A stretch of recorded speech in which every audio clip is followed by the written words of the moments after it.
Now, after a positively intoxicating evening, after coming in, you very nearly got the very first ever J&G drunken review. I did, however, choose wisely to spare you this and myself the humiliation. It wouldn't have been a pretty sight, folks. Instead, however, today you are going to get the very first J&G hungover review.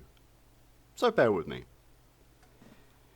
Now, the original Toho Godzilla series that started back in 1954 was a lot of things, but consistent was one of them.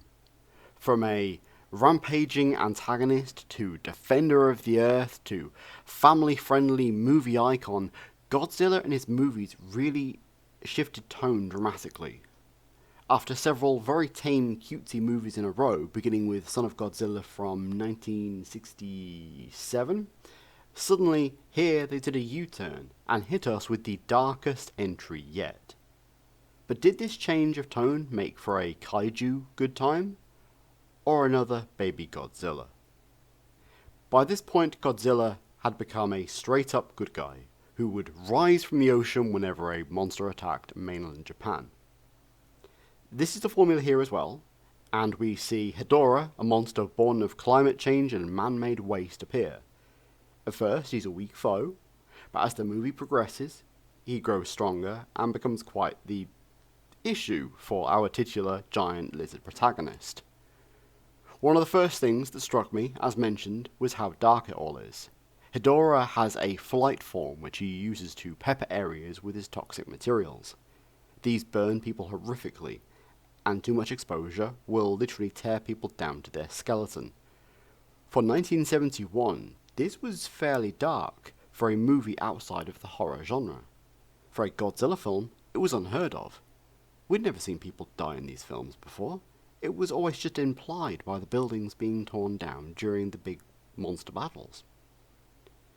Because of this interesting tone shift, it certainly kept my attention.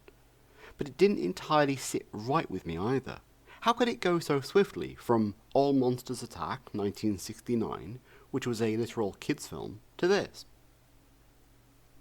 Competently made, with an interesting antagonist which greatly stands out from the rest of the monsters, I thought this was quite the standout Godzilla film.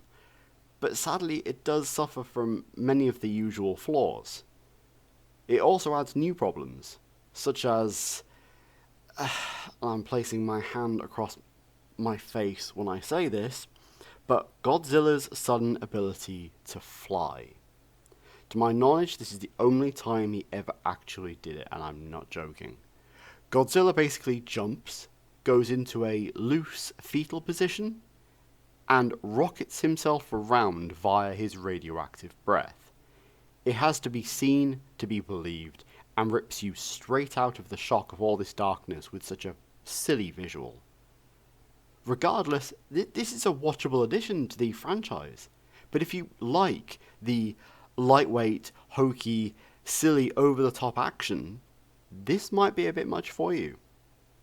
I award Godzilla vs. the Smog Monster, otherwise known as Godzilla vs. Hedorah, 5 out of 10. Okay, rant time, potential spoilers ahead. Mothra vs. Godzilla, back in 1964, has a fairly strong social message. This was the only one that I've seen thus far to truly have one. It saddens me that almost 50 years later, the messages haven't been heeded. Nothing's been learned. We're still on a collision course with ecological disaster. If you think this is untrue and that climate change isn't real, then I suggest you put down the tabloid and pick up a scientific journal sometime. If money is put into slowing the process, it's taken out of the pockets of the wealthy. The wealthy control the media, so they tell you that the scientists are part of some kind of agenda, and not to listen. You're being duped. And anti-climate change folks have demonstrated, as always, they're right-wing, they're ignorant, they're intellectually stunted, almost always religious, and vile human beings, as all the attacks on Greta Thunberg have shown. Climate change is real. Just because you don't understand the difference between weather and climate doesn't detract from that. So, what did you guys think of this? Did you approve of the different tone? What's your stance on climate change? Tell me in the comments below. Like, share, and subscribe.